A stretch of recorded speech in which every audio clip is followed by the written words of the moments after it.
Welcome to కబుర్లు with Janu YouTube ఛానల్‌కి.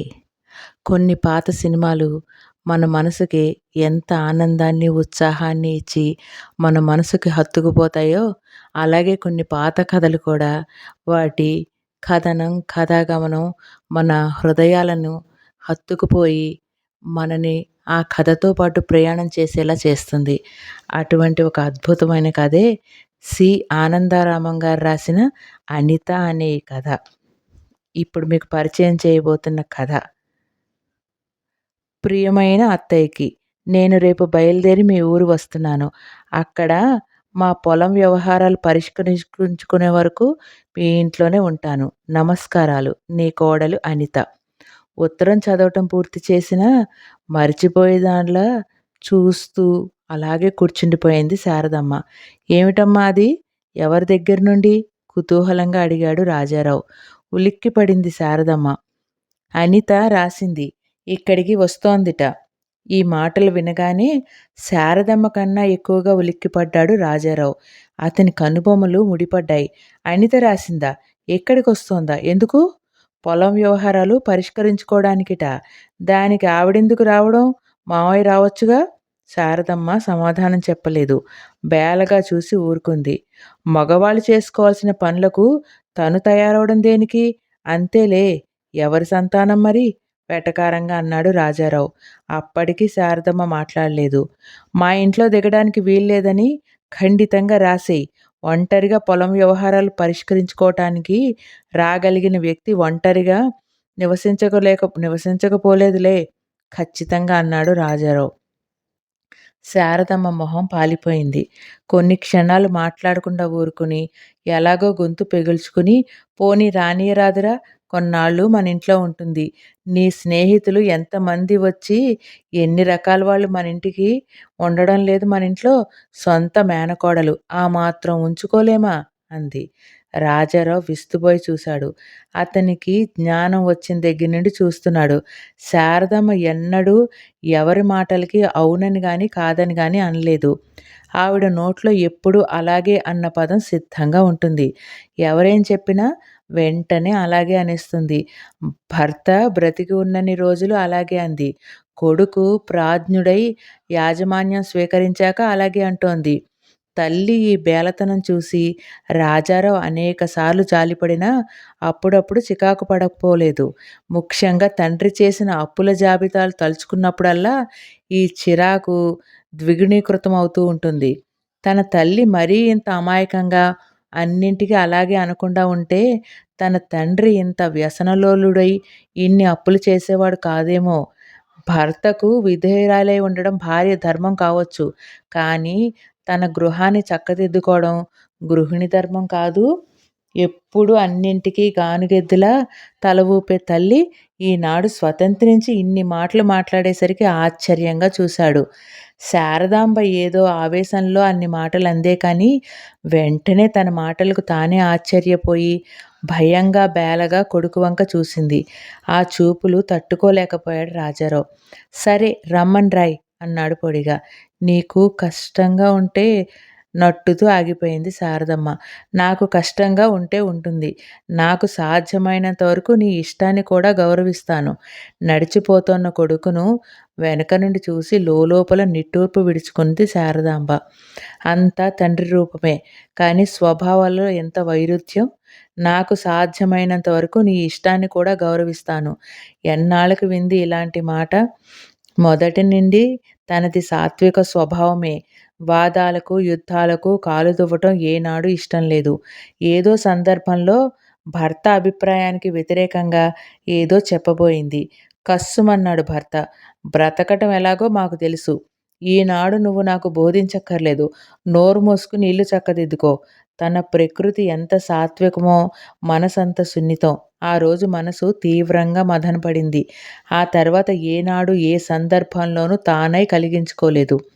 ఆ యాంత్రికమైన అలవాటు రాను రాను తన వ్యక్తిత్వంలో ఒక భాగమై పిల్లల ముందు కూడా అలాగే నిలబడింది. ఈనాటికి తన రాజా నీ ఇష్టాన్ని గౌరవిస్తాను అంటున్నాడు. ఎంతవరకు గౌరవిస్తాడు? తన అంతరాంతరాల్లో కోరిక నెరవేరుతుందా?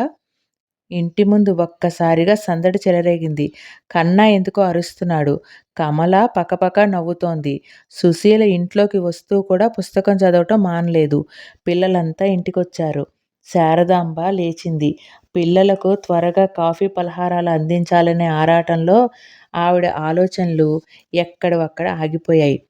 సుశీల, రమణారావు గారు వచ్చారు. కాస్త మొఖం కడుక్కుని మంచి చీర కట్టుకుని బయటకు రా. పిల్ల గది ముందు నిల్చుని అన్నాడు రాజారావు. సుశీల కనుబొమలు ముడుచుకున్నాయి. అది గమనించి లక్ష్య పెట్టకుండా త్వరగా రా అన్నాడు ఆజ్ఞాపిస్తున్నట్టు. సుశీల విసుగ్గా లేచింది. రమణారావును తలుచుకుంటేనే శరీరం చీదరతో జలధరిస్తుంది సుశీలకి. రమణారావు తెల్లగానే ఉంటాడు. ఒడ్డు పొడుగు కూడా ఉన్నాడు. కానీ అతని కళ్ళలో ఏదో క్రౌర్యం కనిపిస్తుంది సుశీలకి. కొంతమంది కళ్ళు, ముక్కు, నోరు అన్నీ బాగానే ఉన్నా చూడగానే ఏదో విరక్తి భావం కలుగుతుంది. అతని సమక్షంలో నుండి పరిగెత్తుకుని పారిపోవాలనిపిస్తుంది. కానీ ఆ రమణారావుకే తనను కట్టబెట్టాలని చూస్తున్నాడు అన్నయ్య. రమణారావు పోలీస్ ఆఫీసర్ కొడుకు. చెప్పుకోదగినంత ఆస్తిపాస్తులు కలవాడు. ఈ 2 లక్షణాలతో రమణారావు అన్నయ్యకి బాగా నచ్చాడు. తన అయిష్టం ఎంత వ్యక్తపరుస్తోన్నా పట్టించుకోవడం లేదు. అన్నింటికన్నా జానకి మాటలు తలుచుకున్నప్పుడల్లా భయం కలుగుతోంది. రమణారావు పేరు వింటేనే ఎగిరిపడింది జానకి. రమణారావుని ఎంత మాత్రం చేసుకోకు. నా మాట విను. బతికినంత కాలం ఏడుస్తూ కూర్చోవాలి. ఏ ఎందుకు?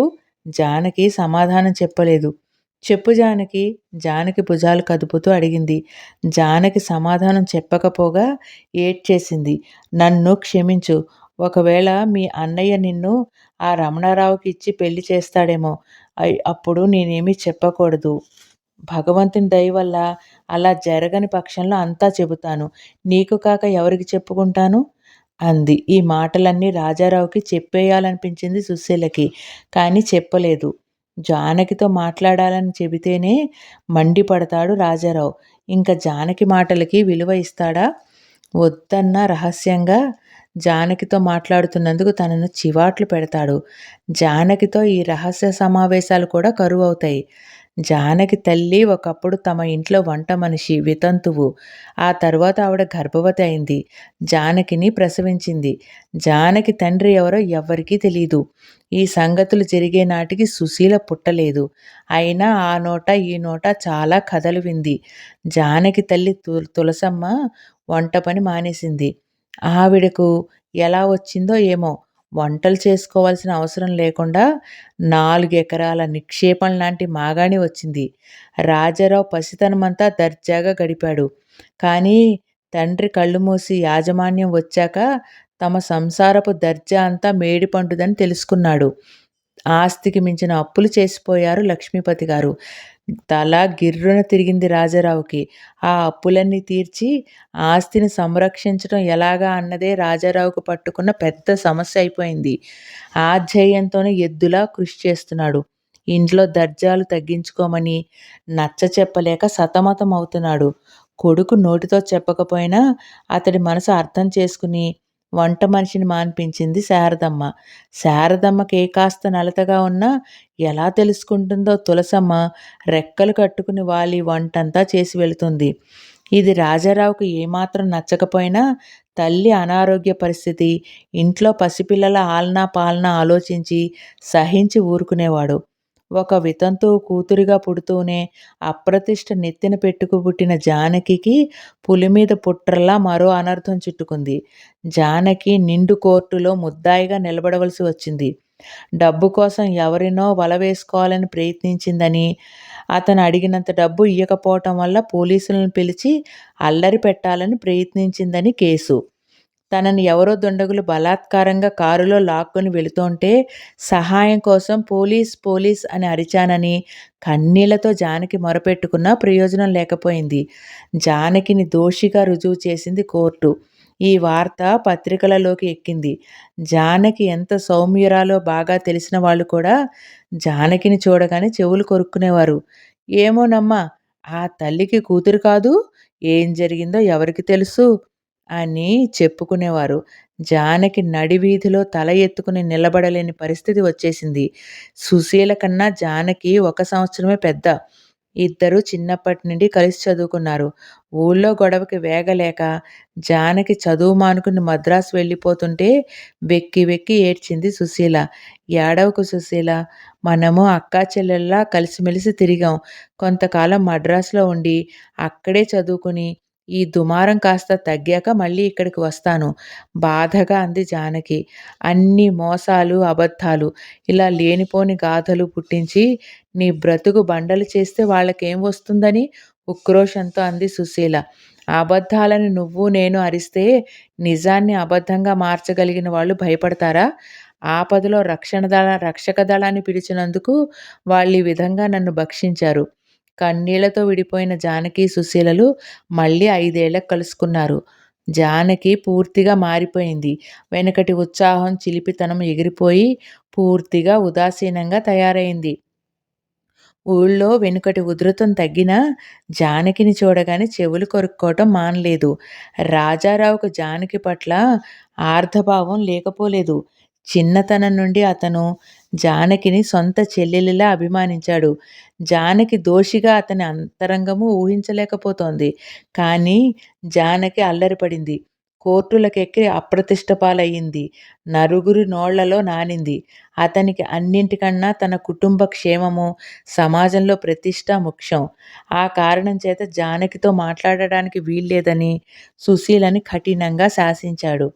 పాపం జానకి రమణారావు గురించి చెప్పిన మాటలు సుశీల రాజారావుకి ఎలా చెప్పగలదు? నల్లని చీర కట్టుకుని, తాటికాయంత బొట్టు పెట్టుకుని, విసుగు అణుచుకునే ప్రయత్నంలో చికాకు ఎక్కువ కాగా హాల్లోకి వచ్చింది సుశీల. "హలో సుశీలాదేవి" ఎంతో సభ్యతతో పలకరించాడు రమణారావు. అదేం పాపమో, రమణారావు ఏది చేసినా, ఏం మాట్లాడినా కృతకంగానే అనిపిస్తుంది సుశీలకి. "హలో" అంది పొడిగా. "నేనిప్పుడే వస్తాను" కావాలని సుశీల, రమణారావులను వదిలి వెళ్ళిపోయాడు రాజారావు. సుశీల మనసులో గుర్రుమంది. రాజారావు ఉద్దేశం అర్థం చేసుకున్న రమణారావు సుశీల వైపు తిరిగి చిరునవ్వు నవ్వాడు. సుశీల తిరిగి నవ్వలేదు. ముఖం తిప్పుకుంది. అన్న దగ్గర లేడు కనుక తన తిరస్కారాన్ని సాధ్యమైనంత విధాలుగా ప్రకటించటానికి సిద్ధపడింది సుశీల. ఈ సుశీలలో ఈ సంచలనం రమణారావు అర్థం చేసుకోలేకపోలేదు. కానీ సుశీల సౌందర్యం అతడిని పిచ్చెక్కిస్తోంది. అదీగాక రాజారావు ఆస్తిని గురించే తప్ప అప్పుల గురించి ఎవరికీ తెలీదు. రాజారావు లాంటి ఐశ్వర్యవంతుడి చెల్లెల్ని, అందాల రాశి సుశీలని ఈ తిరస్కారాలకి భయపడి వదులుకోదలుచుకోలేదు రమణారావు. "మీరీ నల్ల చీరలో చాలా అందంగా ఉన్నారు. నాకు నలుపంటే ఇష్టం" అన్నాడు. ఒళ్ళు మండింది సుశీలకి. "నాకు నలుపంటే అసహ్యం. నాకు ఇష్టం లేని వ్యక్తుల దగ్గరికి విధిగా వెళ్లాల్సి వస్తే ఈ నల్ల చీర కట్టుకుంటాను." తల తిరిగింది రమణారావుకి. ఎంతైనా సుశీల తన అయిష్టాన్ని ఇంత స్పష్టంగా ప్రకటిస్తుందని అనుకోలేదు. పాలిపోయిన రమణారావు ముఖం చూసి సుశీల లోలోపల చప్పట్లు చరుచుకుంది. కానీ రమణారావు అంతకు ఇంతకు నిరుత్సాహపడే రకం కాదే. సుశీల కోపాన్నంతా సరసం కింద మారుస్తూ "ఆడవారి మాటలకు అర్థాలు వేరులే" అన్నాడు చిలిపి నవ్వుతూ. నిర్ఘాంతపోయింది సుశీల. అతని మీద చీదరింపు మరింత ఎక్కువైంది. అతని ముఖం చూడటం ఇష్టం లేక చేతికి అందిన విశ్వనాథ వారి చెలియల కట్ట చదువుతూ కూర్చుంది. "ఏమిటి చదువుతున్నారు?" "చెలియల కట్ట." "ఏం వస్తుంది ఆ పుస్తకాలు చదివితే? కూడు పెడతాయా, గుడ్డ పెడతాయా?" "కూడు గుడ్డ తప్ప జీవితంలో ఇంకేమీ లేదా?" "ఎందుకు లేదు? గుర్రపు పందాలున్నాయి. ఎంత సరదాగా ఉంటుంది. వస్తే లక్షలొస్తాయి. లేకపోతే చిప్ప చేతికొస్తుంది. వస్తే వస్తుంది. జీవితంలో కష్టపడి సంపాదించి ఏనాటికి ఐశ్వర్యవంతులం కాగలం? అదృష్టం కలిసి వస్తే ఇలాగే రావాలి. ఒక్కటి మర్చిపోతున్నారు. అదృష్టం అనేది మనని వెతుక్కుంటూ వచ్చేది. మనం వెతుక్కుంటే దొరికేది కాదు. అదృష్టం సంగతేమో కానీ ఐశ్వర్యం మాత్రం మనం సాధించి పొందవలసిందే." ఆ మాటల్లో ఆసక్తి లేని సుశీల తిరిగి పుస్తకంలో తలదాచుకుంది. "నేను చదువుతాను పుస్తకాలు. కానీ ఇలాంటి చెత్త పుస్తకాలు చదవను. మంచి మంచి పుస్తకాలు చదువుతాను." పుస్తకాలలో ఆసక్తి గల సుశీల చటుక్కున తలెత్తి "ఏం పుస్తకాలు?" అంది. "ఖాతా పుస్తకాలు, పద్దు పుస్తకాలు, లాటరీ పజిల్స్, చెక్ పుస్తకాలు." పకపక నవ్వింది సుశీల. అప్పుడే లోపలికి వచ్చిన రాజారావు సుశీల నవ్వు చూసి "ఏమిటి నవ్వుతున్నావ్?" అన్నాడు. మీ స్నేహితుడు అత్యంత ఉత్తమ సాహిత్యం అంటే ఏమిటో చెబుతున్నాడు. వింటే నవ్వాగలేదు. ఏమిటి? ఖాతా పుస్తకాలు. రాజారావు పెదవులపైన చిరునవ్వు విరిసింది. సుశీల గడియారం చూసుకుని విముక్తి పొందిన దానిలా లేచి, "అన్నయ్య, నేను సంగీతం క్లాస్‌కెళ్ళాలి. టైం అయిపోతోంది" అంది. "వెళ్ళిరా" అన్నాడు రాజారావు. ఎందుకండి ఆడపిల్లలకి సంగీతం? కూడు పెడుతుందా? గుడ్డ పెడుతుందా? అంతకన్నా ఇంట్లో పనిపాటలు నేర్చుకుంటే మేలు. రాజారావు ముఖం గంభీరం కావటం చూసి తాను పొరపాటుగా మాట్లాడానని నొచ్చుకున్నాడు రమణారావు. సుశీల సహించలేకపోయింది. లలిత కళలు కూడు గుడ్డ పెట్టవు నిజమే. కానీ మనసుకొక మధురమైన ఆనందాన్ని కలిగిస్తాయి. గుర్రపందాలు, లాటరీలు తప్ప మరొకటి తెలియని వాళ్ళకి ఆ ఆనందం అర్థం కావటంలో ఆశ్చర్యం ఏమీ లేదు. అది వాళ్ళ దురదృష్టం. "సుశీల" అన్నాడు రాజారావు మందలిస్తున్నట్లు. సుశీల మాట్లాడకుండా అక్కడి నుంచి వెళ్ళిపోయింది. ఆ రోజే అనిత వస్తోంది. శారదమ్మ ఒకటే హడావిడి పడుతోంది. చాలా రోజుల తర్వాత ఆవిడ మనస్సు ఉత్సాహంతో ఉరకలు వేస్తోంది. శారదమ్మకు దగ్గర దగ్గర సంవత్సరం కిందటి సంఘటన గుర్తుకొచ్చింది. తలవని తలంపుగా వచ్చిన అన్నని చూసి ఆశ్చర్యపోయింది శారదమ్మ. పిచ్చిదానిలా చూస్తున్న శారదమ్మను చూసి ఆప్యాయంగా తల నిమురుతూ, "నేనే శారద, ఏమిటలా చూస్తావ్?" అన్నాడు దయాశంకర్ నవ్వుతూ. "అన్నయ్య, నువ్వేనా? వచ్చావా? ఎన్నాళ్ళకి కనిపించావు?" పెదాలపై చిరునవ్వు, కళ్ళల్లో కన్నీళ్లు చిందిస్తూ అంది శారదమ్మ. "ఎప్పుడో వచ్చేవాడిని. మీరు రానిస్తే." శారదమ్మకి కలుక్కుమంది. సమాధానం చెప్పలేని స్థితిలో తల వంచుకుంది. దయాశంకర్ ఒక ఆంగ్లో ఇండియన్ యువతిని ప్రేమించి పెళ్లి చేసుకున్నాడు. ఆ రోజుల్లో అది బంధువర్గంలో పెద్ద దుమారం రేపింది. భార్యను తీసుకుని చెల్లెలి ఇంటికొచ్చాడు దయాశంకర్. లక్ష్మీపతి వీధి తలుపులు వేసేసి, "నేను పరువు ప్రతిష్టలతో బతుకుతున్నవాడిని. నీ ఇష్టం వచ్చినట్లు నువ్వు ఊరేగు. నా ఇంట్లో మాత్రం అడుగుపెట్టకు. నా బ్రతుకు బజారు పాలు చేయకు" అన్నాడు. తనదైన వ్యక్తిత్వం ఏనాడో చంపుకున్న శారదమ్మ బొమ్మలా నిలబడిపోయింది. తన భార్యతో వీధిలో నుంచే తిరిగి వెళ్ళిపోయిన దయాశంకర్ 20 ఏళ్ల తర్వాత తిరిగి ఆ ఇంటికొచ్చాడు. "వదినని తీసుకొచ్చావా? మీ వదినను నీకసలు తెలియదు కనుక ఈ ప్రశ్న అడిగావు. ఆవిడకి ఎంత ఆత్మాభిమానమో తెలుసా? ఆ కంఠంలో ప్రాణం ఉండగా తనను అవమానించిన ఇంట్లో అడుగుపెడుతుందా? ఆవిడను పైలోకాలకి సాగనంపాకే ఇక్కడికి వచ్చాను." ఆ మాటలు అంటున్నప్పుడు దయాశంకర్ కంఠం సన్నగా వణికినా పెదవులు మాత్రం నవ్వుతూనే ఉన్నాయి. శారదమ్మ ఆ మాటలు విని నొచ్చుకుంది పాపం. తన అన్నగారి జుట్టు అంతగా నెరిసిపోవటానికి, ముఖం బాగా ముడతలు పడటానికి వృద్ధాప్యం కారణం కాదని అప్పుడు అర్థమైంది. "అయ్యయ్యో అన్నయ్య, పాపం నీకు." దయాశంకర్ చెయ్యెత్తి చెల్లెల్ని వారించాడు. "శారదా, ఆగాగు. ఇప్పుడు నేను వచ్చింది పరామర్శలు చేయించుకోవడానికి కాదు, పెళ్లి సంబంధం వెతకటానికి." శారదమ్మ పిచ్చి పట్టిన దానిలాగా చూసింది. "ఏమిటి? పెళ్లి సంబంధాలా? నువ్వు మళ్ళీ ఈ వయసులో?" విరగబడి నవ్వాడు దయాశంకర్. "పిల్లనిచ్చేవాడుంటే నేను చేసుకుంటాను.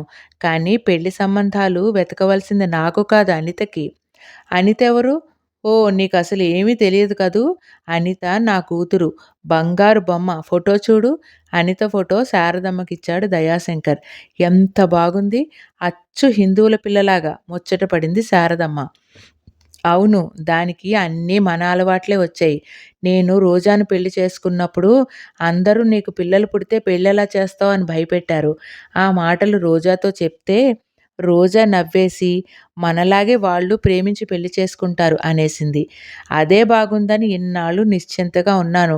ఈ అనిత ఉందే, ఇది నా ప్రాణం తీసింది." "ఏ? ఎవరిని ప్రేమించింది?" భయంగా అడిగింది శారదమ్మ. పకపక నవ్వాడు దయాశంకర్. "ప్రేమిస్తే బెంగ దేనికి? సుఖంగా అది కోరిన వాడికిచ్చి పెళ్లి చేసేవాడిని. అది ఎవ్వరిని ప్రేమించలేదు. నీ ఇష్టం నాన్న. నువ్వు ఎవరిని చేసుకోమంటే వాళ్ళని చేసుకుంటాను" అంది. "ఎంత మంచి పిల్ల!" మురిసిపోయింది శారదమ్మ. "మంచిదా? రణగొండి రాలుగాయి. ఇప్పుడు నన్నేం చేయమంటావు చెప్పు? చచ్చినట్లు సంబంధాలు వెతుకుతున్నాను. ఈ ఊళ్ళో ఒక సంబంధం ఉందని విని వచ్చాను. పెళ్ళికొడుకు." దయాశంకర్ మాటలు పూర్తి కాకుండానే రాజారావు వచ్చాడు. "ఇతనెవరు?" ఆశ్చర్యంగా అడిగాడు దయాశంకర్. "మా పెద్దబ్బాయి రాజారావు. లా పాసై ఈ ఊళ్ళోనే లాయర్‌గా ప్రాక్టీస్ చేస్తున్నాడు. ఇటు పొలం పనులు కూడా వాడే చూసుకుంటున్నాడు. వీడి తరువాతది సుశీల. బీఎస్సీ చదువుతోంది." దీనికి పెళ్లి చేయాలి అనుకుంటున్నాం. సంబంధం ఇంచుమించు కుదిరినట్లే. ఆ తరువాత కమల ఫోర్త్ ఫారం చదువుతోంది. ఆఖరివాడు కన్న సెకండ్ ఫారంలో ఉన్నాడు అంది. బాగుంది. రాజారావునే చూస్తూ ఆలోచిస్తూ అన్నాడు దయాశంకర్. రాజా, ఈయన మీ మావయ్య. రాజారావు దయాశంకర్‌ని ఎప్పుడూ చూడకపోయినా అతడి గురించి విన్నాడు. నమస్కారం చేసి, అత్తయ్యగారిని కూడా తీసుకొచ్చారా? అన్నాడు మామూలు మర్యాద సూచకంగా. ఆహా! పరవాలేదోయ్! మాకంట మీరే నయం. మీ నాన్న మమ్మల్ని వీధిలో నుంచే వెళ్ళగొట్టాడు. నువ్వు ప్రేమగా అత్తయ్యగారిని కూడా తీసుకురమ్మంటున్నావు. ఈ మార్పు చూసే అదృష్టం ఆవిడకి లేదయ్యా! పైలోకాలకు వెళ్ళిపోయింది. I am sorry. That's all right. మీ ఆరోగ్యం బాగుందా? దివ్యంగా ఉంది. శారద, ఒక దివ్యమైన ఆలోచన. మన అనితను రాజాకిచ్చి పెళ్లి చేస్తే? రాజారావు, శారదమ్మ ఇద్దరూ తెల్లబోయారు. ఇదిగోనయ్యా మా అనిత ఫోటో చూడు. నిర్లక్ష్యంగా కింద పాడేయాలనుకున్న రాజారావు ఆ ఫోటోని చూసి కొన్ని క్షణాల వరకు చూపులు తిప్పుకోలేకపోయాడు. అప్రయత్నంగా దానిని జేబులో వేసుకున్నాడు. మేనల్లుడని నీకేం లోపం చేయను. వాళ్ళమ్మ తన డబ్బులున్న అన్ని రూపాయలు అనిత పేర బ్యాంక్‌లో వేసింది. అది అనిత కుటుంబం కోసం తప్ప మరే సందర్భంలోనూ వాడకూడదని గట్టి నియమం చేసింది. ఆలోచించుకుని సమాధానం చెప్పు. శారదమ్మ కళ్ళు మెరిశాయి. ఆవిడకి అన్నగారంటే మొదటి నుండి చాలా ఆపేక్ష. ఆ ఆంగ్లో ఇండియన్ వదిన గారు పోనే పోయింది. అనితను తన కోడలుగా చేసుకుంటే 2 కుటుంబాలు కలుస్తాయి. తమ కుటుంబానికి ఒక అండ ఏర్పడుతుంది. కానీ రాజారావు ముఖం గంభీరమైంది. క్షమించండి, మీ అమ్మాయిని నేను చేసుకోలేను అన్నాడు. తెల్లబోయాడు దయాశంకర్. అదేమిటయ్యా, అమ్మాయి నచ్చలేదా? ఫోటోల కంట చాలా బాగుంటుంది. అంత అందమైన అమ్మాయిని ఎక్కడా చూడలేదు. మరి ఇంకా కట్నం కావాలా? కట్నానికి నేను ఆశపడటం లేదు. ఇంకేమిటి అభ్యంతరం? కొంపదీసి నువ్వెవరినైనా ప్రేమించావా? చిన్నతనంలోనే బాధ్యతలన్నీ నెత్తిన పడి ప్రేమించటానికి తీరిక లేకపోయింది మావయ్య. దయాశంకర్ పకపక నవ్వి, మరి ఎందుకు కాదంటున్నావో కారణం చెప్పు అన్నాడు. ఒక ఆంగ్లో ఇండియన్ యువతి కూతుర్ని నేను పెళ్లి చేసుకోలేను. ఎగిరి కూర్చున్నాడు దయాశంకర్. వాట్? ఇందాకటి నుంచి మాటల్లో అంత సంస్కారం ఒలకబోసి, సంస్కారం మాటల్లోనే కాదు మావయ్య, మనసులోనూ ఉంది. ఎవరైనా ఇలాంటి పెళ్లి చేసుకుంటే మనసారా అభినందిస్తాను. భలే సంస్కారం! హేళనగా అన్నాడు దయాశంకర్. అవును. కొన్ని కొన్ని సంస్కారాలు భలేగానే ఉంటాయి. ఒక కుటుంబానికి యజమానిగా నా బాధ్యతలు గుర్తించే సంస్కారం కూడా నాకుంది. నేను మీ అమ్మాయిని పెళ్లి చేసుకుంటే నా చెల్లెలకు పెళ్లి చేయటం కష్టం. మన సంఘం ఈనాటికి కబుర్లలో ముందు దూకుతున్నంత కానీ కార్యాచరణలో ముందుకు దూకటం లేదు. ఆగండి. మీరనబోయేది నాకు తెలుసు. మీ డబ్బు, హోదా నాకు సహకరిస్తాయంటారు. కానీ అది నాకిష్టం లేదు. దయాశంకర్ ముఖంలో హేళన ఎగిరిపోయింది. వాత్సల్యంగా రాజారావు వీపు తట్టి, శభాష్ అని శారదమ్మతో, ఆణిముత్యం లాంటి కొడుకును కన్నావు శారద అన్నాడు. ఈ ప్రశంసకు శారదమ్మ పొంగిపోయినా రాజారావు అనితను కాదనడం నచ్చలేదు ఆవిడకి. అయినా ఎప్పటిలాగే ఏమీ అనలేకపోయింది. ఆ రోజే దయాశంకర్ వెళ్ళిపోయాడు. ఆనాటికి ఈనాడు సంవత్సరం అయిన తర్వాత అనిత దగ్గర నుండి ఈ ఉత్తరం. అనిత చాలా అందంగా ఉంటుందిట. అనిత వచ్చాక, అనిత రాజారావుకి నచ్చితే, వాళ్ళిద్దరికీ పెళ్లి జరిగితే, ఇలా తీయగా సాగిపోయాయి శారదమ్మ ఆలోచనలు. అటు రాజారావుకి ఇంచుమించు ఇలాంటి ఆలోచనలే వచ్చాయి. అనితని చేసుకోమని మామయ్య తన్నడిగాడు. తను కాదన్నాడు. అనిత ఫోటో తనకి చూపించినట్లే తన ఫోటో అనితకు చూపించి ఉండొచ్చు. ఆ ఫోటో చూసి ఎలాగైనా తనని ఆకర్షించాలని వస్తోందా అనిత? ఆ రాత్రంతా అనిత తనని ఆకర్షించాలని చూస్తున్నట్లు, తన ఆకర్షణ నుండి తప్పించుకోవాలని ప్రయత్నిస్తున్నట్టు కలలు కంటూ కలత నిద్రపోయాడు రాజారావు. స్కూటర్ మీద స్టేషన్‌కి వెళ్ళిన రాజారావు ఎంతో ఆతృతతో ప్రతి కంపార్ట్‌మెంటు గాలించాడు. తను ఫోటోలో చూసిన ఆ సుందరమూర్తి ఎక్కడా కనిపించలేదు. ఒక్క క్షణం నిరుత్సాహంతో డీలా పడిపోయాడు. తనకు కలిగిన నిరుత్సాహానికి తానే ఆశ్చర్యపోయాడు. తనకు తెలియకుండానే తన మనసు అనిత రాక కోసం ఇంతగా ప్రతీక్షిస్తోందా? రాజారావు స్కూటర్ చప్పుడు వినగానే ఇంటిల్లిపాది బిలబిల్లాడుతూ బయటకు వచ్చారు. అందరూ ఒక్కసారి అనిత ఏదీ? అడిగారు. రాలేదు. అందరి ముఖాల్లోనూ నిరుత్సాహం స్పష్టంగా కనబడింది. శారదమ్మ మరీ దిగులు పడింది. రాలేదా? ఎందుకు రాలేదు? బాగుంది. నాకెలా తెలుస్తుంది? చిరాకు పడ్డాడు రాజారావు. ఆ చిరాకు ఎదురు చూసిన అనిత రానందుకని తెలియని శారదమ్మ అనిత రావడం రాజారావుకి ఇష్టం లేదని భావించి లోపల నొచ్చుకుంది. అంతలోనే ఇంటి ముందు కారాగింది. కారులో నుంచి దేవలోకం నుండి దిగి వచ్చిన అప్సరసల అనిత దిగి నించుంది. అప్రయత్నంగా ముందుకు 2 అడుగులు వేశాడు రాజారావు.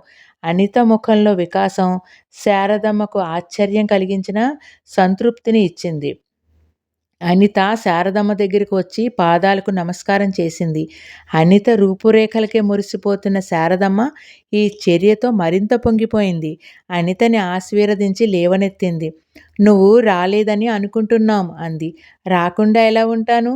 మిమ్మల్ని అందరినీ ఎప్పుడెప్పుడు చూద్దామా అని ఆరాటపడుతున్నాను." ఈ మాటలు అనిత ప్రత్యేకం రాజారావును చూస్తూ అంది. రాజారావు కళ్ళు మెరిశాయి. చిరునవ్వులో గర్వరేఖ తొంగి చూసింది. అనిత సుశీలను, కమలను, కన్నను పేరు పేరున పలకరించింది. "వదినా, నువ్వొచ్చినందుకు నాకు చాలా సంతోషంగా ఉంది" మనసారా అంది సుశీల. "బావకు మాత్రమే కాస్త కష్టంగా ఉన్నట్టుంది" రాజారావు వంక కొంటెగా చూస్తూ అంది అనిత. "లేదు లేదు, నాకు సంతోషంగానే ఉంది. బంధువులు ఇంటికొస్తే ఆదరించగలిగే సంస్కారం నాకు లేకపోలేదు" రాజారావు గంభీరంగా అనడానికి ప్రయత్నించినా అతను ఆ మాటలు ఉప్పొంగే సంతోషంతో అన్నాడని అతడి కళ్ళు చెప్పక "నువ్వు కారులో వచ్చావా?" కుతూహలంగా అడిగింది కమల. "అవును, కారులోనే రావాల్సొచ్చింది. ఏం చెయ్యను? రాణితో ట్రైన్ ప్రయాణం చాలా ఇబ్బంది." "రాణి ఎవరు?" శారదమ్మ ఆశ్చర్యంగా అడిగింది. రాజారావు, సుశీల కుతూహలంగా చూశారు. "నా కూతురు, నా రాణి." అనిత డోర్ తెరిచి పట్టుకుంది. 4 ఏళ్ల పాప అనిత చెయ్యి పట్టుకుని కిందకి దిగింది. శారదమ్మ నెత్తిన పిడుగు పడింది. రాజారావు కాళ్ళ కింద భూమి కంపించింది. సుశీల ముఖం పాలిపోయింది. కన్న, కమల ఈ చంటిపాపను చూసి ఆనందంతో చప్పట్లు కొట్టారు. "నీ కూతురా?" శారదమ్మ మళ్ళీ అడిగింది. "అవునత్తయ్య, నా కూతురు. బాగుంది కదూ? మా నాన్నగారు ఇది చాలా ముద్దుగా ఉంటుందంటారు." "చాలా బాగుంది." కన్నా, కమల ఏకకంఠంతో ఒప్పుకున్నారు. "మీ నాన్నగారు నీకు పెళ్లి కాలేదని చెప్పారు?" కంఠం వణుకుతుండగా అంది శారదమ్మ. "అవునత్తయ్య, ఇంకా నాకు పెళ్లి కాలేదు." తల గిర్రున తిరగసాగింది రాజారావుకి. సుశీల వణికే కింద పెదవిని మునిపంటితో నొక్కి పట్టుకుంది. మరి కూతురెలా పుట్టింది?" అయోమయంగా అడిగింది శారదమ్మ. పకా పకా నవ్వింది అనిత. "ఇంత వయసొచ్చి పిల్లలెలా పుట్టారని అడుగుతున్నారా అత్తయ్య?" ఆ వయసులో శారదమ్మ సిగ్గుతో చితికిపోయింది. పెళ్లి కాకుండా తల్లి కావటమే కాక తన సంతానాన్ని చేత్తో పట్టుకుని నిర్లక్ష్యంగా నవ్వుతున్న ఆ సుందరమూర్తిని పిచ్చి పట్టిన వాడిలా చూశాడు రాజారావు. "ఆ పాపకి తండ్రెవరు?" అతని కంఠంలో పలికింది క్రోధమో, అసూయో, అసహ్యమో సరిగా అర్థం కాలేదు. "అది చెప్పగలిగే స్థితిలో నేనుంటే నాకింత ప్రయాస దేనికి? సమయం, సందర్భం కుదరగానే మీకందరికీ అన్నీ చెబుతాను. అంతవరకు నన్నేం అడక్కండి." "మీరు ఇంట్లో ఉండడానికి వీల్లేదు." లోపలికి వెళ్ళబోతున్న అనిత రాజారావు కటుస్వరం విని ఆగిపోయింది. పెంకిగా కవ్విస్తున్నట్టు రాజారావును చూస్తూ, "మీ బంధువులను ఆదరించగలిగే సంస్కారం మీకుందన్నారు కదా ఇప్పుడే. క్షణానికి ఒక మాట మీకు?" రాజారావు తడబడ్డాడు. "కానీ మీరు?" "ఊ, నేను?"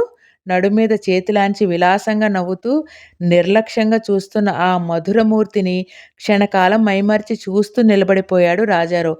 పకపకా నవ్వింది అనిత. రాజారావు ఉలిక్కిపడి సిగ్గుపడ్డాడు. "మా పాపకు ఇక్కడ సరిగ్గా జరగదు.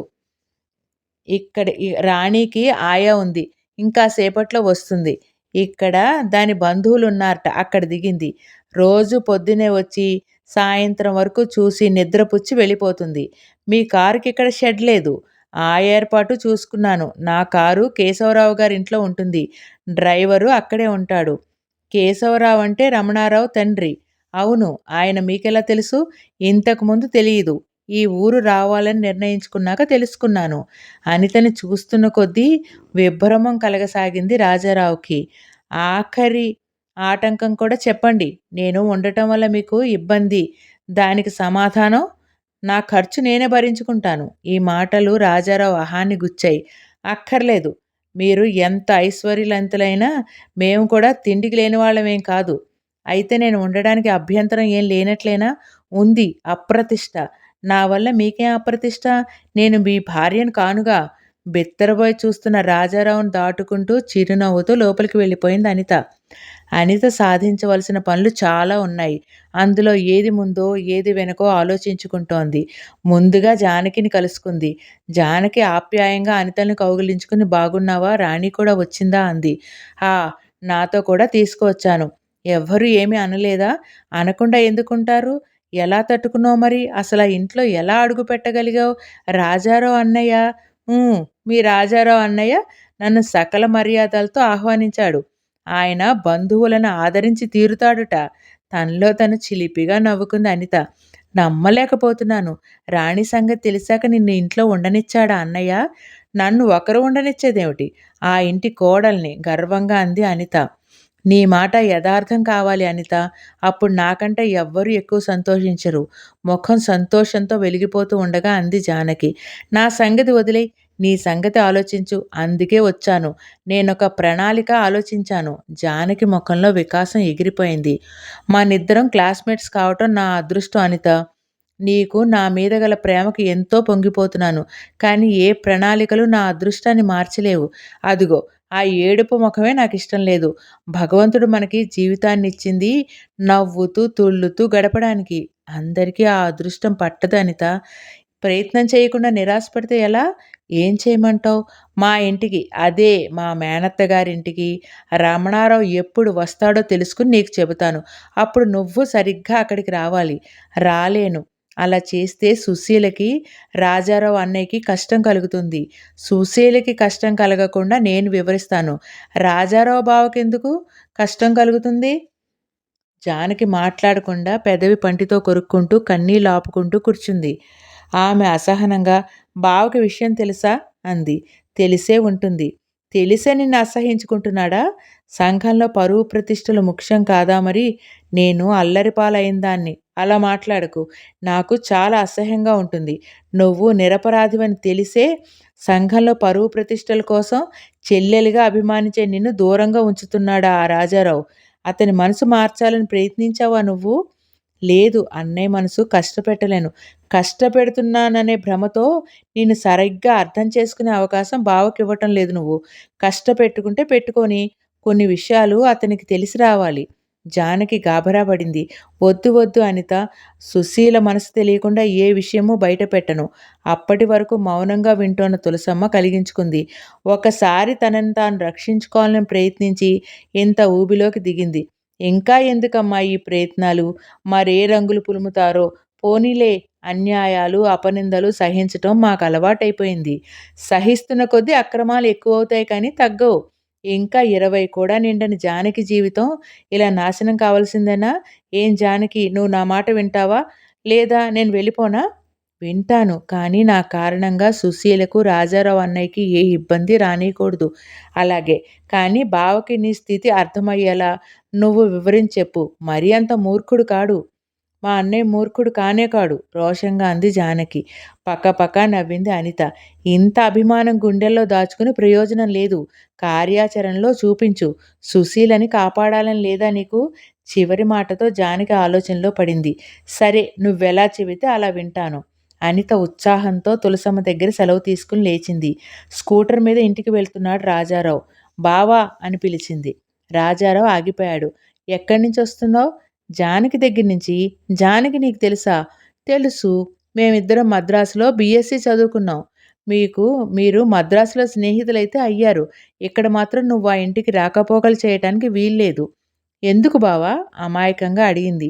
"నీకు తెలిసే ఉండాలి. నాకు తెలిసినంత వరకు జానకి దగ్గరికెళ్ళటం ఏ విధంగానూ లజ్జపడవలసిన కార్యం కాదు. ఇది మద్రాస్ కాదు. ఇక్కడ నీకు తెలియని సంగతులు చాలా ఉన్నాయి. నేను నొక్కి చెబుతున్నాను. నా కుటుంబంలో వ్యక్తులెవరూ నా మాట కాదనడానికి వీల్లేదు." "హమ్మయ్య! అయితే బతికిపోయాను. నేను బంధువును మాత్రమే నీకు. కుటుంబంలో వ్యక్తిని కానుగా. భార్య, చెల్లెళ్ళు, తమ్ముళ్ళు, తల్లి, తండ్రి వీళ్ళే కుటుంబంలో వ్యక్తులు." గుర్రుమన్నాడు రాజారావు. "నువ్వు నా ఇంట్లో ఉన్నంత వరకు మా మర్యాద కాపాడాలి." "తప్పకుండా కాపాడతాను. ఆ ప్రయత్నంలోనే రాణిని కూడా తీసుకొచ్చాను."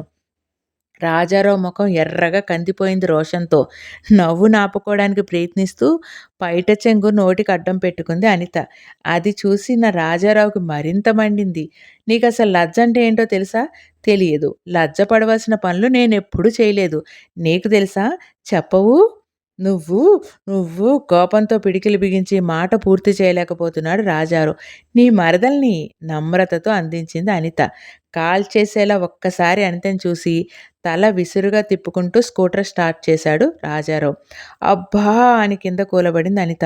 రాజారావు స్కూటర్ దిగి గాభరాగా ఏం జరిగింది? అన్నాడు. కింద పడిపోయాను. కాలు నరం పట్టేసింది. అడుగు తీసి అడుగు వెయ్యలేకపోతున్నాను. ఏది చూడని కాలు మీద చెయ్యి వెయ్యబోయాడు రాజారావు. అబ్బా! అని కెవ్వున కేక వేసింది అనిత. బాధతో విలవల్లాడుతున్న అనిత ముఖం చూస్తుంటే జాలితో నిండిపోయింది రాజారావు మనసు. జాగ్రత్తగా స్కూటర్ మీద కూర్చోగలవా? ఇంటికెళ్ళి డాక్టర్‌ని పిలిపిస్తాను. ఎందుకు బావా! నీకు అనవసరపు శ్రమ. ఇందులో శ్రమేముంది? లే! వద్దులే నువ్వెళ్ళు. నా పాట్లు నేను పడతాను. లేవలేకుండా ఉన్నాను. జాలిగా రాజారావుని చూస్తూ అంది అనిత. రాజారావు అనితని లేవదీసి స్కూటర్ మీద కూర్చోబెట్టాడు. ఓపిక లేనిదానిలా రాజారావు మీద ఒరిగి కూర్చుంది అనిత. స్కూటర్ మీద ఇంటికొచ్చిన అనిత, రాజారావులను చూసి శారదమ్మ, సుశీల ఆశ్చర్యపోయారు. ఆ ఆశ్చర్యాన్ని గమనించిన రాజారావు సిగ్గుపడుతూ సంజాయిషీ ఇచ్చుకుంటున్నట్లు, అనితకు పెద్ద దెబ్బ తగిలిందమ్మా, నడవలేకపోతోంది అందుకే అని ఏదో చెప్పబోతుండగానే అనిత చెంగున గెంతి, అన్నీ వట్టిదత్తయ్య. కొద్దిగా కాలు జారిందంతే. నేను వద్దు మొర్రో అంటోన్నా బావే నన్ను లేవదీసి స్కూటర్ మీద కూర్చోబెట్టుకుని తీసుకొచ్చాడు. పాపం నన్ను తన స్కూటర్ మీద తీసుకురావాలని సరదా పడ్డాడు కాబోలు అంది. రాజారావు విస్తుపోయి చూశాడు. నువ్వు ఎంతకైనా తగిందానివి అన్నాడు కసిగా. అయ్యో బావా! పాపం నీకు నన్ను గురించి ఏమీ తెలియదు కదూ! రాజారావు మీద జాలి ప్రకటించింది కొంటె నవ్వుతో అనిత. రాణితో సహా అనిత దిగగానే ఒక్కసారిగా శారదమ్మ ఆశలన్నీ నేలమట్టమైపోయాయి. ఎవరినైనా అభిమానించటమే గాని ద్వేషించడం తెలియని సత్యకాలపు మనిషి ఆవిడ. పెళ్లి కాకుండానే కూతుర్ని కని నిర్లక్ష్యంగా నించున్న అనితని చూసి కంగారు పడిందే కానీ ద్వేషించలేకపోయింది. రాజారావు అనితని వీధిలో నుంచే వెళ్ళగొడతాడని భయపడింది. విచిత్రంగా అనిత తన ఇంట్లో స్థానం సంపాదించటంతో మరింత విస్తుపోయింది. బామ్మ అంటూ దగ్గరికొచ్చిన పసిపాపను చీదరించుకోగలిగే కాఠిన్యం శారదమ్మలో లేకపోయింది. క్షణాలలో రాణి శారదమ్మ దగ్గర చనువైపోయింది. అనిత కోసం రాణి కుదిర్చిన ఆయా లక్ష్మమ్మ ఇంటి పనులన్నీ చక్కబెడుతుంటే శారదమ్మ రాణితో కబుర్లు చెప్పుకుంటోంది. కన్నకు, కమలకు రాణి రావటం చాలా సంతోషంగా ఉంది. రాణి తనతో రకరకాల ఆట సామాన్లు తెచ్చుకుంది. ఆ ఆట సామాన్లు చూస్తే కన్నకు, కమలకు ఒళ్ళు తెలియటం లేదు. ఓసారి రాణి మావయ్య అంటూ రాజారావు చేతిలో బిస్కెట్ పెట్టబోయింది. ఛ! నన్ను మావయ్య అనకు, అలా పిలవకు అన్నాడు రాజారావు విసుగ్గా. మరి ఏమని పిలవను? అమాయకంగా అడిగింది రాణి. అక్కడే ఉన్న అనిత కలిగించుకుని నాన్న అని పిలు పాపం, అలా పిలిపించుకోవాలని ఆశగా ఉంది కాబోలు అంది. నాన్న అంది ముద్దుగా పాప. కమలా కన్నా చప్పట్లు కొట్టారు. రాజారావుకు ఒళ్ళు తెలియని కోపం వచ్చింది. నేను నీ నాన్నని కాను. మరి ఎవరు మా నాన్న? మీ అమ్మనడుగు. అమ్మ నువ్వని చెప్పిందిగా. అనిత ఏమిటిది? ఏమంది? ఛ! ఈ పాపని ఇక్కడి నుండి తీసుకుపొండి. ఒక్క క్షణం శాంతి లేదు. అంత అశాంతి ఎందుకు బావా? నువ్వు ప్రేమించిన అమ్మాయి నిన్ను చేసుకోనందా? నోరు మూసుకో. ప్రేమించడం తప్ప నాకు వేరే పని లేదు. నీకు తీరుబడిగా ఉన్న సమయం చూసుకుని కలుగుతుందేమిటి ప్రేమ? అందరూ నిండా ఎవరు కనిపిస్తే వాళ్ళని ప్రేమించరు. ఓహో! నువ్వు కనబడక ముందు నుంచి ప్రేమిస్తున్నావన్నమాట.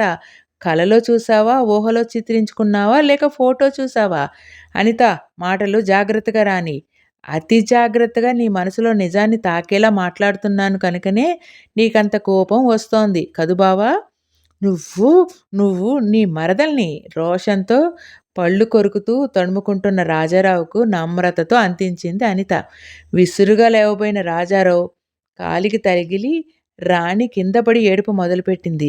రాజారావు గాభరాగా రాణిని ఎత్తుకుని బుజ్జగించి అతి కష్టం మీద ఓదార్చాడు.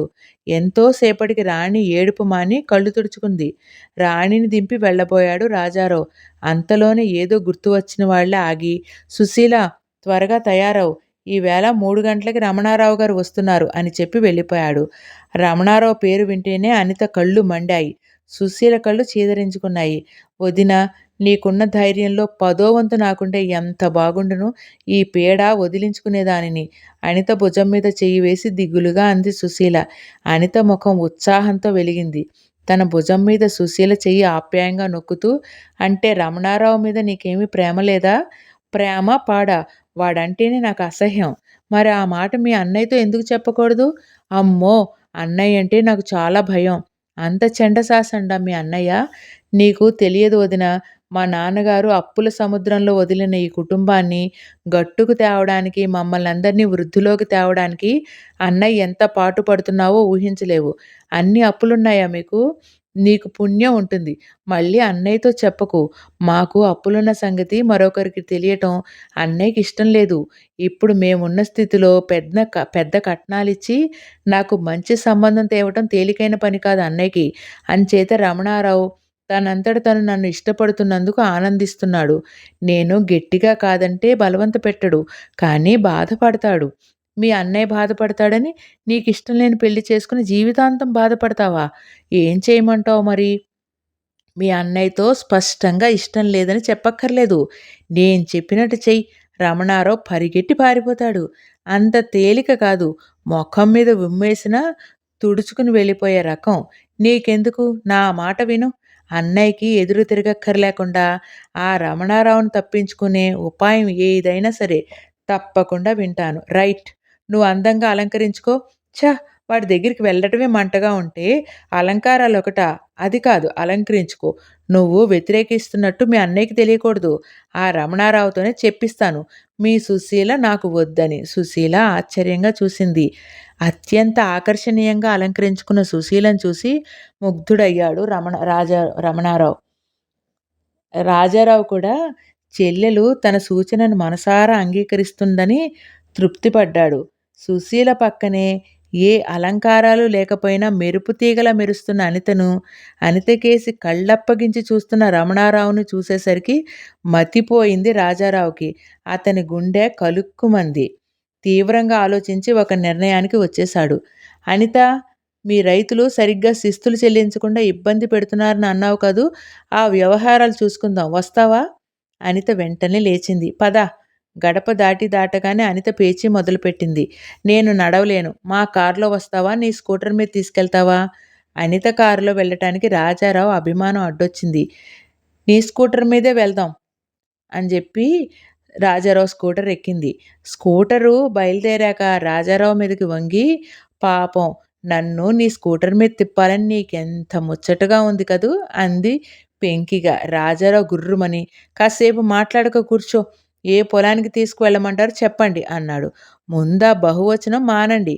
తరువాత ఏదైనా పార్కుకు నడవండి. పిచ్చి వేషాలు వెయ్యకు. నువ్వు నన్ను బయలుదేరదీసింది మా పొలాల కోసం కాదని నాకు తెలుసు. కాదని ఒట్టు పెట్టుకుని చెప్పు. క్షణకాలం రాజారావు మాట్లాడలేకపోయాడు. పార్కుల వెంట తిరగడానికి అసలు కాదు. మరి దేనికో? నీ బారి నుండి ఆ రమణారావును తప్పించటానికి. పకపక నవ్వింది అనిత. ఎందుకు నవ్వుతున్నావు? ఇలా స్కూటర్ మీద వెనక కూర్చుని నీతో మాట్లాడలేను. నన్నెక్కడికైనా అందమైన చోటికి తీసుకెళ్ళు. మీకు గులాబీ తోట ఉందిట కదా, అక్కడికి తీసుకెళ్ళు. నాకు పని లేదు మరి. పని ఉన్నా కొన్ని సందర్భాల్లో మానుకోవాలి. మీ చెల్లెలి క్షేమం నిజంగా కోరినవాడివైతే తీసుకెళ్ళు. దీనికి మా చెల్లికి క్షేమానికి సంబంధం ఏమిటి? నేను నీ స్కూటర్ మీద కూర్చుని అరవలేను. రాజారావు నిర్లక్ష్యంగా ఉండాలని నటించినా అతనికి సాధ్యం కాలేదు. తమ గులాబీ తోటలోకి తీసుకెళ్ళి చెప్పు అన్నాడు కూర్చుని. అనిత గులాబీలను చూస్తూనే, అబ్బబ్బా! ఎన్ని రకాల గులాబీలు తెప్పించారు. తోట చాలా అందంగా ఉంది అంది. ఏదో చెప్తానన్నావు, త్వరగా చెప్పు విసుగ్గా అన్నాడు. నాకు దాహం వేస్తోంది. ఇంటికెళ్ళాక మంచినీళ్ళు తాగుదువు గాని. ఈ ఈలోగా దాహంతో నా ప్రాణం పోతుంది. నీకు స్త్రీ హత్యా పాతకం చుట్టుకుంటుంది. అబ్బా! విసుక్కుంటూ లేచిన రాజారావును పచ్చగడ్డ మీద సగం ఒరిగి కొంటిగా చూస్తూ, బావా, కొబ్బరి నీళ్ళు తెచ్చిపెట్టు అంది అనిత. అనిత వంక కొరకరా చూసి వెళ్ళి కొబ్బరి బొండం కొట్టించి నీళ్లు గ్లాసులో పోసి తెచ్చిపెట్టాడు. నువ్వు చాలా మంచివాడివి బావా. రాజారావు తెచ్చి నీళ్లు తాగేసి అంది. ఏదో చెప్తానన్నావు, ఈ అందమైన సాయంకాలం, ఇంత అందమైన తోటలో, అంతకన్నా అందంగా ఉన్న నీ ఎదురుగా కూర్చుని, ఈ సమయాన్ని పిచ్చి కబుర్లతో పాడు చేయమంటావా? అనిత, ఎవరనుకుంటున్నావు నన్ను? అది తెలుసుకోవాలనేగా ఇక్కడికి తీసుకొచ్చాను నేను. ఏమిటి?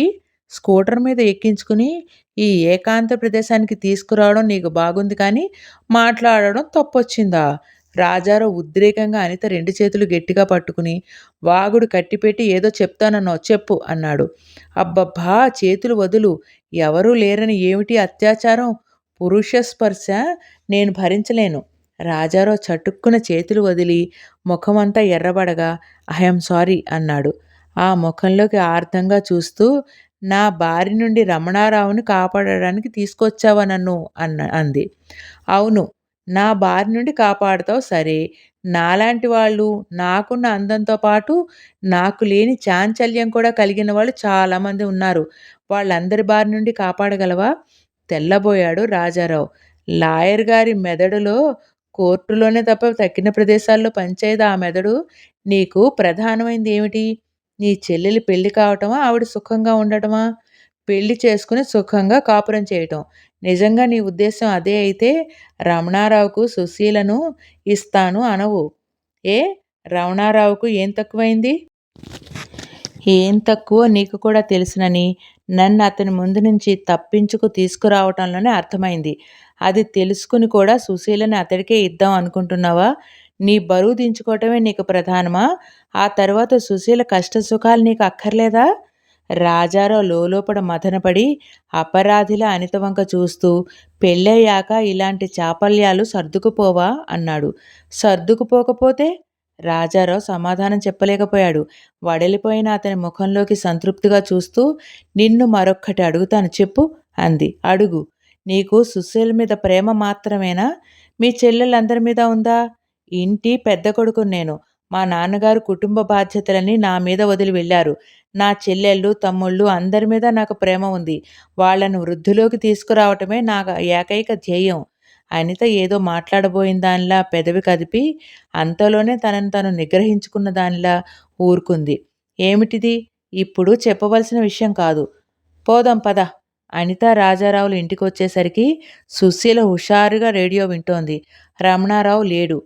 రాజారావు ఆశ్చర్యంగా, రమణారావు గారు ఏరి అన్నాడు. నువ్వు వెళ్ళిపోయిన 10 నిమిషాలకే వెళ్ళిపోయారు. అదే నువ్వు ఏమైనా రామ రామ ఉండమని ఎంతో ప్రాధేయపడ్డాను. ఒంట్లో బాగుండలేదుట వెళ్ళిపోయారు. ఒంట్లో బాగుండలేదా? రాజారావు త్వరగా రమణారావును చూడటానికి వెళ్ళిపోయాడు. సుశీల, అనిత ఒకరి చేతులు ఒకరు పట్టుకుని విరగబడి నవ్వుకున్నారు. రమణారావు శరీరం నిండా స్వేదజలం క్రమ్ముకుంది. ముఖం పాలిపోయింది. పెదాలు వణుకుతున్నాయి. కళ్ళు చలిస్తున్నాయి. కొన్ని క్షణాలలో కొన్ని సంవత్సరాలు జబ్బుపడ్డ మనిషిలా తయారైపోయాడు.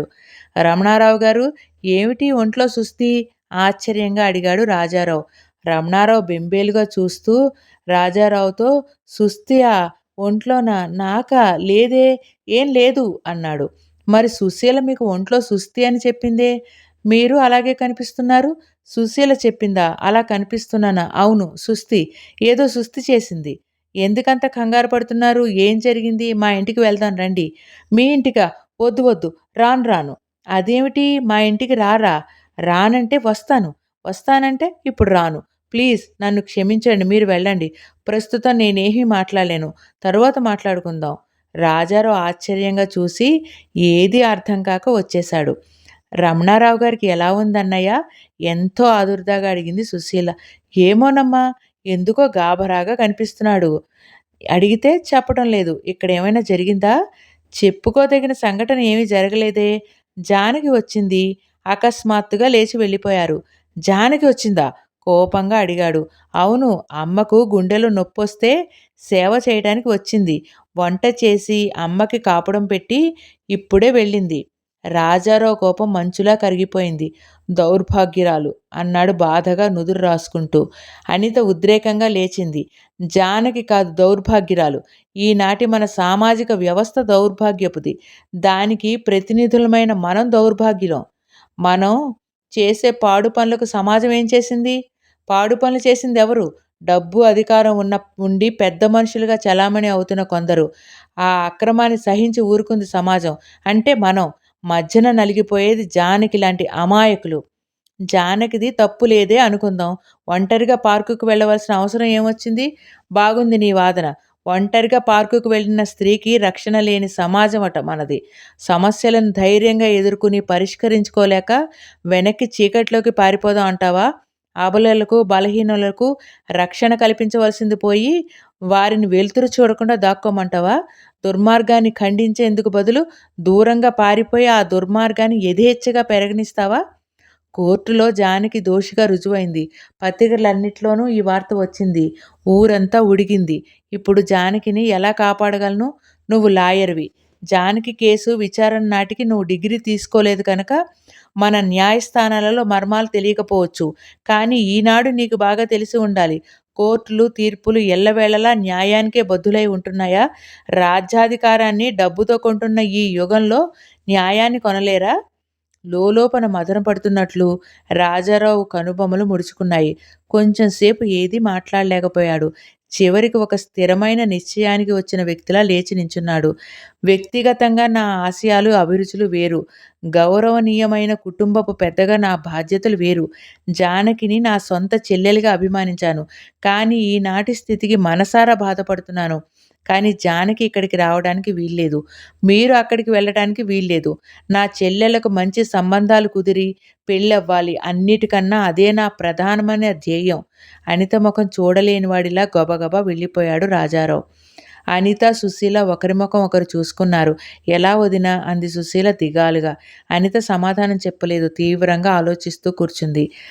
కన్నకు, కమలకు ఇద్దరికీ ఒక్కసారే కడుపు నొప్పి వచ్చింది. కడుపు చేత్తో పట్టుకుని చెరో మూల పడుకున్నారు.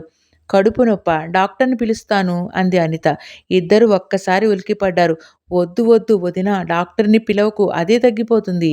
అనిత నిదానించి ఇద్దరినీ చూసింది. మొఖంలో ఎక్కడా బాధపడుతున్న లక్షణాలు లేవు. ఇంతలో శారదమ్మ అక్కడికి వచ్చి, కన్నా, కమల, ప్రైవేట్ మాస్టర్ గారు వచ్చారు, లేచి పుస్తకాలు తీసుకురండి అంది. ఇద్దరూ ఒక్కసారి అబ్బా!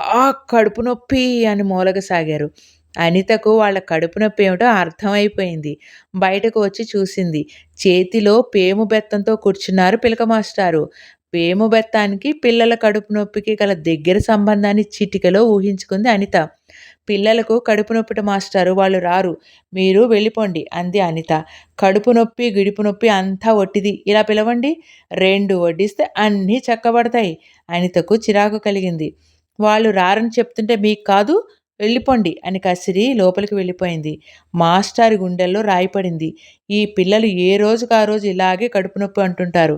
ఇలా ప్రతిరోజు వీళ్ళ ట్యూషన్ మానేస్తే తనకి ట్యూషన్ డబ్బులు రావు.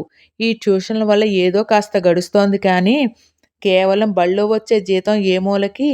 తిన్నగా రాజారావు దగ్గరికి వెళ్ళాడు. పిల్లలు కడుపు నొప్పి అన్నారండి. మీ ఇంట్లో ఆవిడెవరో పిల్లల్ని ట్యూషన్‌కి పంపలేదు. రాజారావుకి వల్లమాలిన కోపం వచ్చింది. విసురుగా లోపలికి వచ్చాడు. ఏది ఆ దొరసాని గారు? కుట్టుకుంటూ కూర్చున్న సుశీల బెదురుగా, ఎవరు వదినా అంది. ఛ! అలా పిలవకు. ఎక్కడుంది? పిల్లల్ని తీసుకుని పార్కులోకి వెళ్ళింది. కడుపు నొప్పి అన్నారట. ఏమో మరి. లోలోపల పళ్ళు నూరుకుంటూ తక్షణమే పార్కుకి వెళ్ళాడు రాజారావు. కన్నని, కమలని, రాణిని ఉయ్యాలలో కూర్చోబెట్టి ఊపుతోంది అనిత. తలంటు పోసుకున్న జుట్టు గాలికి ఎగురుతూ ముఖం మీద పడుతోంది. పైట చెంగు నడుం చుట్టూ దోపి తాను ఒక చిన్నపిల్లలా నవ్వుతోన్న అనిత సుందరమూర్తిని చూస్తూ కొద్ది క్షణాలు అలా నిలబడిపోయాడు రాజారావు. అంతరంగంలో అపరాధ భావం దాచుకున్న వాళ్లకు అంత స్వచ్ఛంగా నవ్వటం సాధ్యపడుతుందా? అవివాహితగా మాతృమూర్తి అయ్యే దురదృష్టం పాలైన వ్యక్తులు ఇంత ఉల్లాసంగా ఉండగలరా? ఏమిటి ఈ అనిత? తననే చూస్తున్న రాజారావు చూపులతో కలుసుకున్నాయి అనిత చూపులు. హుషారుగా రాజారావు దగ్గరికి వచ్చి, ఏం బావా, నువ్వు చల్లగాలికి వచ్చావా అంది. కాదు, చెంపదెబ్బ కొట్టాలని వచ్చాను. కొట్టు అని తన చెక్కిలి అందించింది. పాలమీగడలా నున్నగా మెరిసిపోయే ఆ చెక్కిలి మీద నుంచి ప్రయత్నపూర్వకంగా చూపులు తిప్పుకున్నాడు రాజారావు. కన్నను, కమలను ట్యూషన్ మాన్పించి పార్కుకు తీసుకొచ్చావా? మా ఇంటి వ్యవహారాల్లో కలిగించుకునే అధికారం నీకెవరిచ్చారు? ఎవరు ఇవ్వలేదు బావా. అదే వచ్చేసింది. బొత్తిగా సిగ్గులేదు. నీ ముందు సిగ్గుపడాలనే ఉంటుంది. కానీ పబ్లిక్ పార్కులో చిన్నపిల్లల ముందు రాజారావు ముఖం ఎర్రబడింది. కోపంగా "కన్నా! కమల!" అని గర్జించాడు. ఇద్దరూ వణికిపోతూ వచ్చి నిల్చున్నారు. వాళ్ళ వెనకాతల రాణి కూడా వచ్చింది. "ముందు ఇంటికి పదండి. తర్వాత మీ పని చెప్తాను. ఆ మాస్టారు మంచివాడు కాడు మావయ్య. కొడతారుట. కన్నా, కమల నాతోనే చదువుకుంటారు." కన్నా, కమల గడగడా వణికిపోతుంటే చిరునవ్వుతో అంది రాణి. "నేను నీకు మావయ్యని కాను" కసిరాడు రాజారావు. "మరి ఎవరు నువ్వు?" రాజారావు సమాధానం చెప్పకుండా నవ్వు నాపుకుంటున్న అనితని ఎర్రగా చూసి "పదండి" అన్నాడు గర్జిస్తున్నట్లు. కమల కింద పడిపోయింది. చటుక్కున అనిత కమల తల తన ఒళ్ళో పెట్టుకుని ముఖం తుడవసాగింది. "చూడు భయంతో ఎలా అయిపోయిందో. పసిపిల్లల మీదనా నీ ప్రతాపం? చిన్నపిల్లలు సహజంగా చాలా మంచివాళ్ళు. వాళ్ళని పాడు చేసేది పెద్దవాళ్ళు. మంచి మాటలతో పసిపిల్లలు మన మాటలు ఏదైనా సరే వినేలా చేసుకోవచ్చు. కొట్టి, తిట్టి నిష్కారణంగా వాళ్ళ మనసులు జబ్బుపడేలా చేస్తున్నాం. మనం మానసికంగా వాళ్ళకి దూరం అవుతున్నాం." చిరాకుగా రాజారావును చూస్తూ అంది అనిత. కమల భయంతో కింద పడిపోయే వరకు తను కమలను అంతగా భయపెడుతున్నానని రాజారావుకు తెలియలేదు. తీరా కమల పడిపోయాక జాలితో, పశ్చాత్తాపంతో అతని మనసు నిండిపోయింది. రాజారావు ముందుకు వంగి "కమలా" అని కమల చెయ్యి పట్టుకున్నాడు. చదువుకుంటానన్నయ్య, కొట్టకు" అంది కమల వణికిపోతూ. "నువ్వు నిజంగా కొడతావనుకుని భయపడిపోయింది. నువ్వెళ్ళు, వీళ్ళిద్దరినీ నేనింటికి తీసుకొస్తాను." దెబ్బతిన్నట్టు చూశాడు రాజారావు. "వీళ్ళ క్షేమం కోరే వీళ్ళు చదువుకుని వృద్ధిలోకి రావాలనే అంత కఠినంగా ఆజ్ఞాపించాను. నాకు తెలుసు. చిన్న వయసులోనే శక్తికి మించిన బాధ్యతలు మోస్తూ తన తండ్రి సముద్రంలో వదిలేసిన ఆ కుటుంబాన్ని ఒడ్డుకు చేర్చాలని ప్రయాసపడుతున్న ఆ యువకుణ్ణి" ఆదరంగా చూస్తూ అంది అనిత. ఆ చూపులతో కొన్ని క్షణాలు రాజారావు చూపులు చిక్కుకుపోయాయి. అలసిపోయిన అతని శరీరానికి, మనసుకి ఆ చల్లని చూపులతో ఎంతో చల్లని ఊరట లభించినట్లయింది. తమకు అప్పులున్న సంగతి సమాజానికి తెలియకూడదని, అప్పుల బారి నుండి ఆస్తిని రక్షించాలని రాజారావు పట్టుదల. ఆ పట్టుదల నెగ్గించుకోవడానికి వీల్లేని విషమ పరిస్థితి వచ్చిపడింది. లక్ష్మీపతిగారు ఇంటిని సహితం తాకట్టు పెట్టారు. ఆ సంగతి మొన్నటి వరకు రాజారావుకు తెలియలేదు. ఆ రోజే బాకీదారు వచ్చి తమకు పైకం చాలా అవసరమని, బాకీలు కట్టకపోతే ఇల్లు వేలం వేయవలసి వస్తుందని బెదిరించాడు. రాజారావు మస్తిష్కం పగిలిపోసాగింది. ఎంత ఆలోచించినా డబ్బు దొరికే ఉపాయం కనిపించలేదు. రాజారావు మంచి చిత్రకారుడు. లాయర్గా ప్రాక్టీస్ చేస్తున్నదే కాక మంచి బొమ్మలు గీసి డబ్బు సంపాదించడానికి ప్రయత్నిస్తున్నాడు. తన పేరు బయటికి రాకుండా రాజా అనే పేరుతో తన చిత్రాలు రహస్యంగా అమ్మిస్తున్నాడు. ఎంత సంపాదించినా ఏ మూలకి పెద్ద కుటుంబం, బాగా బతికిన కుటుంబం గడవాలి, అప్పులు తీరాలి.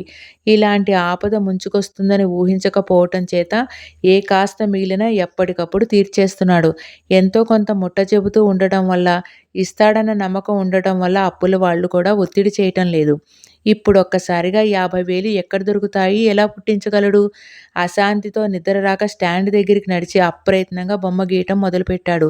తనకు తెలియకుండానే అందులో లీనమైపోయాడు. బొమ్మ పూర్తయ్యేసరికి 2 దాటింది. చేతికుంచి అక్కడే పడేసి అలసటగా అక్కడే చాప మీద పడుకున్నాడు. కళ్ళు భగ్గున మండుతున్నాయి కానీ నిద్ర రాలేదు. అడుగుల చప్పుడు విని ఆశ్చర్యంగా చూశాడు. అనిత వస్తోంది. చటుక్కున కళ్ళు మూసుకున్నాడు.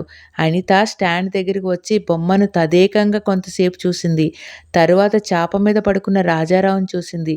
అక్కడి నుండి వెళ్ళిపోయింది. అనిత ఎందుకు వచ్చినట్లా అని రాజారావు మదన పడుతుండగానే చేతిలో దిండు, దుప్పటి తీసుకుని అనిత మళ్ళీ వచ్చింది. దిండు జాగ్రత్తగా రాజారావు తల కింద పెట్టి దుప్పటి కప్పి వెళ్ళిపోయింది. రాజారావు ఆశ్చర్యానికి మేరలేదు. అనిత తనని ఇంత కనిపెట్టి చూస్తోందా? తను ఇంతవరకు నిద్రపోలేదని, బొమ్మ గీసుకుంటున్నాడని అనితకెలా తెలిసింది? అనితకి తన మీద ప్రేమ ఉందా? మరి రాణి? అశాంతితో దొర్లి దుప్పటి తీసిపారేసి లోపలికొచ్చి చూశాడు. అనిత ప్రశాంతంగా నిద్రపోతోంది. కన్నా, కమల అనిత చెరోవైపు పడుకున్నారు. రాణి ఎక్కడ పడుకుందో అర్థం కాలేదు. ఒక్క క్షణం నిలబడి బయటకు వచ్చేశాడు. తూర్పు తెల్లవారి లోకమంతా కళకళలాడింది. కానీ రాజారావు మనసు మాత్రం కలవరపడుతోంది. తర్వాత ఏం జరిగిందో, రాజారావు సమస్య ఎలా తీరిందో, అనిత, రాణి ఎవరో, ఈ రహస్యం అంతా మనకి తెలియాలంటే మరో భాగం దాకా ఆగాలి. ఉంటానండి. మరో భాగంలో మళ్ళీ కలుసుకుందాం. అప్పటి వరకు సెలవండి.